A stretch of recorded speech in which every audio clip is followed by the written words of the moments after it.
বাংলাদেশকে কখনোই কোনোভাবেই স্থির থাকার সুযোগ দেয়নি।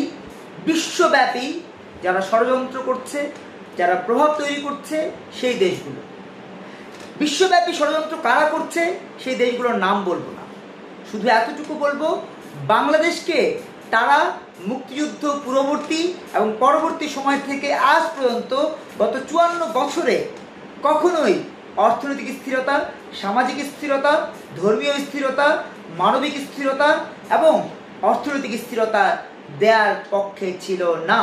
তাদেরই প্রোডাক্ট ইলিয়াস, পিনাকি, কনক সারোয়ার সহ অন্যান্য যত ইনফ্লুয়েন্সার আছে সবাই, যারা এই ইনফ্লুয়েন্সাররা যারা দেশের বিরুদ্ধে কথা বলে, যারা দেশের বিরুদ্ধে থাকার পরেও দেশের মানুষকে বোকা বানিয়ে দেশের বন্ধু সাজে, তারাই এই ডাক্তার জাহিদুর রহমানদেরকে বিভিন্নভাবে চরিত্র পদস্খলনের মধ্য দিয়ে ভিলেন তৈরি করে উপস্থাপন করছে। রুমিন ফারহানাদেরকে ভিলেন হিসেবে উপস্থাপন করছে, গোলাম মাওলা রনিদেরকে ভিলেন হিসেবে উপস্থাপন করছে, বীর মুক্তিযোদ্ধা ফজলুর রহমানকে ভিলেন হিসেবে উপস্থাপন করছে। ছাত্র যুব জনতার রাজনৈতিক মেলবন্ধন, নতুন ধারা বাংলাদেশ এনডিবি, সেই সব ইউটিউবার, ইনফ্লুয়েন্সার নামক দেশদ্রোহী, ধর্মদ্রোহী, নাস্তিক এবং সর্বোপরি মানবতা বিরোধী ব্যক্তিদেরকে চিহ্নিত করছে একের পর এক। আমরা অতীতেও বলেছি, এখনো বলছি, ছাত্র যুব জনতার রাজনৈতিক মেলবন্ধন, নতুন ধারা বাংলাদেশ এনডিবি কারো পরোয়া করেনি। গত 12 বছর ধরে মহাজোটের কোনো সুযোগ সুবিধা, মহাজোটের কোনো চিন্তা নতুন ধারা করেনি। আওয়ামী লীগের কোনো লেজুর ভিত্তি করেনি। মহাজোট, যুগপথ, গণতন্ত্র মঞ্চ, মোর্চা, অ্যালায়েন্স, এই টাইপের কিছুর সাথে যুক্ত হয়নি। কারণ নতুন ধারা বাংলাদেশের ডিবি জানে জোট, মহাজোট, মঞ্চ, যুগপথ মানেই জনগণের বিরুদ্ধে যাওয়া। আর এগুলো যারা করার জন্য ইনফ্লুয়েন্সার হিসেবে ভূমিকা রেখেছে, পিনাকি, ইলিয়াস তাদের মধ্যে অগ্রণী ভূমিকা পালন করেছে।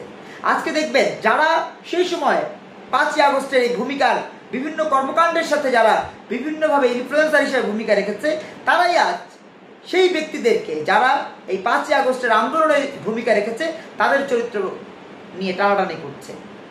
বিশেষ করে ডাক্তার জাহিদুর মতো মানুষকে আজকে এমনভাবে উপস্থাপন করা হচ্ছে যে সে একজন ভিলেন, সে একজন লম্পট, সে একজন বাটপার, সে একজন টাউট। আর রুমিন ফারহানা হচ্ছে তার গার্লফ্রেন্ড, তাকে বলা হচ্ছে part time husband. What is this? K car part time husband সেটা দেখার দায়িত্ব আপনার মতো এই ইউটিউবারের না, আমার মতো মমিন মেহেদির না, অথবা অন্য যে কোনো বাংলাদেশের নাগরিকের না। যত বড় হ্যাডাম হোক, কারো ব্যক্তিগত জীবন নিয়ে টানাহেঁচড়া করা মানেই সে ধর্মবিরোধী, সে রাষ্ট্রবিরোধী, সে সমাজ বিরোধী, সে মানবতা বিরোধী এবং সে সত্যিকার অর্থে শিক্ষা সংস্কৃতি বিরোধী মানুষ। আর যদি কোনো চক্র হয়ে থাকে, সে চক্রটিও একই অর্থে ব্যবহৃত হবে। সমাজের বিরুদ্ধে তাদের অবস্থান, রাষ্ট্রের বিরুদ্ধে তাদের অবস্থান, মানবতার বিরুদ্ধে তাদের অবস্থান, ধর্মের বিরুদ্ধে তাদের অবস্থান। দেখবে যে কাউকে না কাউকে তারা ভিলেন হিসেবে উপস্থাপন করে। ভাই তোমরা কি খুব ফেরেস্তা নাকি? তোমরা নিজেরাও তো ভিলেন, তোমরা নিজেরাও মহা ভিলেন হিসেবে বাংলাদেশে একের পর এক অন্যায় করে থাকতে না পেরে পরে পালাতে বাধ্য হয়েছে। ভুলে যাও কেন সেই ইতিহাস? ভুলে যাও কেন? তোমরা যে ভিলেন সেই ইতিহাস কিন্তু আমরা জানি। গণজাগরণ মঞ্চে তোমরা নেতৃত্ব দিয়েছ, গণজাগরণ মঞ্চে থেকে হ্যাঁ বলেছো না? কাদের মোল্লার ফাঁসি কারা দিয়েছে? তোমরা দিয়েছো। এখন আবার তোমরা খুব রাজাকারদের পক্ষে, শিবিরের পক্ষে, জামাতের পক্ষে নিজেদের ন্যারেটিভ তৈরি করার চেষ্টা করছো। মানে কি জানো? মানে হচ্ছে অন্যায়, অপরাধ, দুর্নীতির মধ্য দিয়েই তোমাদের জন্ম, তোমাদের মৃত্যু এই অন্যায় অপরাধের কারণেই হবে। মনে রাখবা, তোমাদের যে এখন এই আস্ফালন, সেই আস্ফালনের জগৎ খুব দ্রুত সময়ের মধ্যে ভেঙে যাবে তাসের ঘরের মতো। অতএব বিনয়ের সাথে বলছি, এইসব বাদ দাও, দেশকে ভালোবাসো, পাকিস্তানের পক্ষে, আমেরিকার পক্ষে থেকো না, আর ভারতের বিপক্ষে অভিনয় করে ভারতের মাধ্যমে বাংলাদেশকে ধ্বংসের দ্বার প্রান্তে নিয়ে যেও না। আমরা কিন্তু জানি তোমরা কি করছো।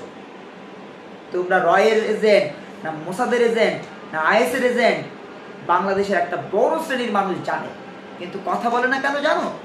কারণ তোমরা হচ্ছে দুর্গন্ধযুক্ত, কি গায়ে লাগলেও গন্ধ বেরোয়, ঘা হয়ে যায়, তারপর বিভিন্ন ধরনের অসুস্থতা তৈরি করবে, এইসব কারণে মানুষ তোমাদেরকে নিয়ে ঘাটে না।